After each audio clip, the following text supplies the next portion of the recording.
Good day mga ka-sports natin dyan. Pagkatapos ng VTV Cup, marami pang kakaharapin laban ang Alas Pilipinas, kung saan nalalapit na rin ang laban nila sa Agosto sa Women's V-League. At pagkatapos niyan, mayroon pa nga tayong AVZ Women's Nations Cup 2026 sa Candon City yan magaganap. Kung kaya ang Alas Pilipinas ay puspusan na talagang sinasala ni Coach De Brito ang nasabi nating panlaban natin sa first six. Alam nyo ba na talagang mas pinalakas ang Alas Pilipinas sa kasalukuyan?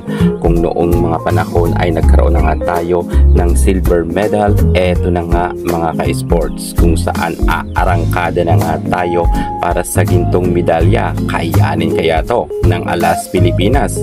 Well, si Coach De Brito naman ay pursigido naman na patatagin at palakasin nga ang Alas. Kaya't ating sisilipin ang bagong lineup nga ngayon ng Alas Pilipinas. Pero bago ang lahat, kung bago ka muna sa aking channel, subscribe na.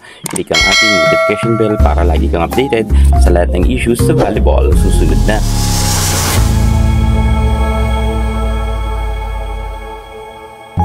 Coach De Brito, kasado na ang kanyang mga players na pangsabak nga sa nalalapit na laban ng Alas Pilipinas.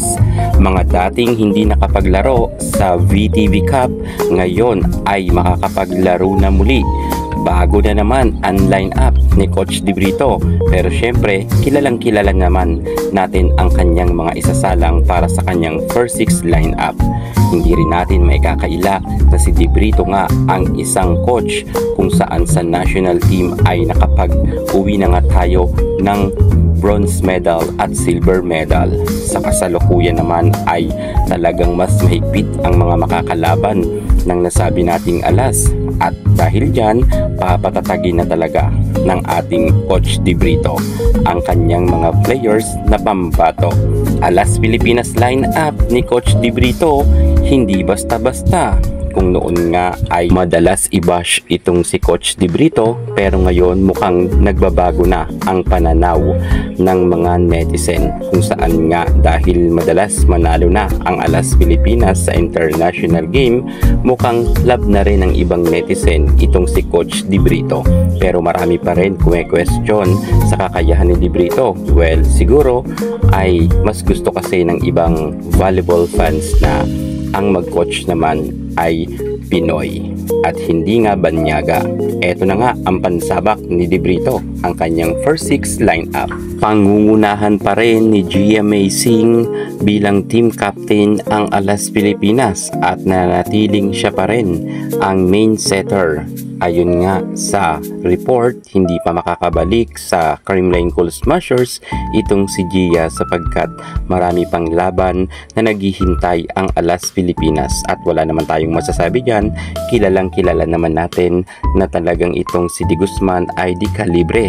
Speaking sa di kalibre, pasok rin sa first six lineup itong si MJ Phillips, kung saan nga palaban nga ito sa loob ng court. Kitang-kita naman natin na sa VTV Cup ay talagang umariba ang kanyang angking kagalingan, ang kanyang mga vlocking ay gumana talaga.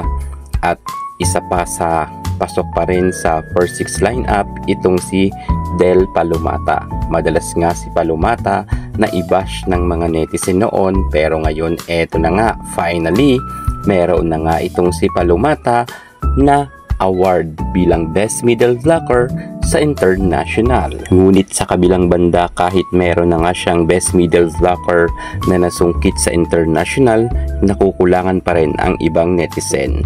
Anya, sabi nga nila, sana raw idiin pa ni Palomata ang kanyang mga palo kasi mukhang malamya raw. Pero okay naman siya sa blocking, at least ngayon parang nahasa na nga siya ni Coach De Brito at lumabas na rin ang galing ni Del Palomata. Speaking sa nagbabalik, eto na nga si Angel Canino. Na-miss ba ninyo si Angel? Well, ayon nga sa report, pasok na pasok raw itong si Angel Canino sa Alas Pilipinas at isa nga siya sa kasama bilang first six lineup. At syempre, opposite hitter nga ang kanyang posisyon at meron na nga rin siyang award pagdating sa international bilang Best Opposite Hitter. At pagdating naman sa outside spiker, narito pa rin si Brock Van Sickle at muling bibigyan ng pagkakataon na mapabilang nga sa Alas Pilipinas at maging first six lineup nga ito. Well, magaling naman yan si Brock Van Sickle. Sadya talagang hindi lang sila pinalad sa VTV Cup. At eto na si Bella Belen ang hinihintay ng kanyang mga fans. At least sa report nga ngayon ay party pa rin itong si Belen sa Alas Pilipinas at kasama nga siya sa first six lineup. At kilala naman natin na si Belen ay kahit hindi ganoon katangkaran pero magaling siya.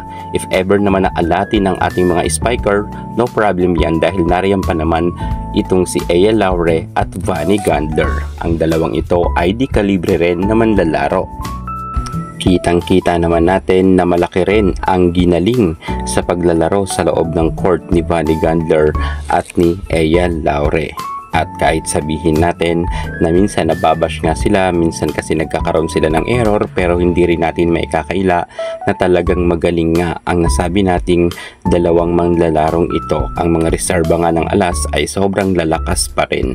Kahit sila ang gawing first six ay pak na pak pa rin yan sa loob ng court dahil alam naman natin na sadyang magaling naman talaga ang mga players ng Alas. At nananatili pa rin bilang libero itong si Dawn Makandili Katindig at wala naman tayo dyan na maiko-comment pa sa kanya dahil alam natin na magaling talaga siya noon pa man.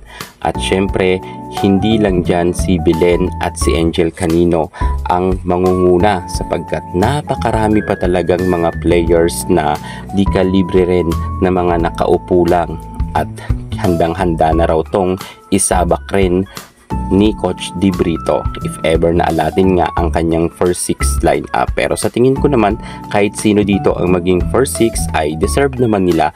Napakagagaling talaga nila, lalo na itong si Nitura na talagang bata pa sa UAAP pero ang kanyang galawan nga ay pang seniors na.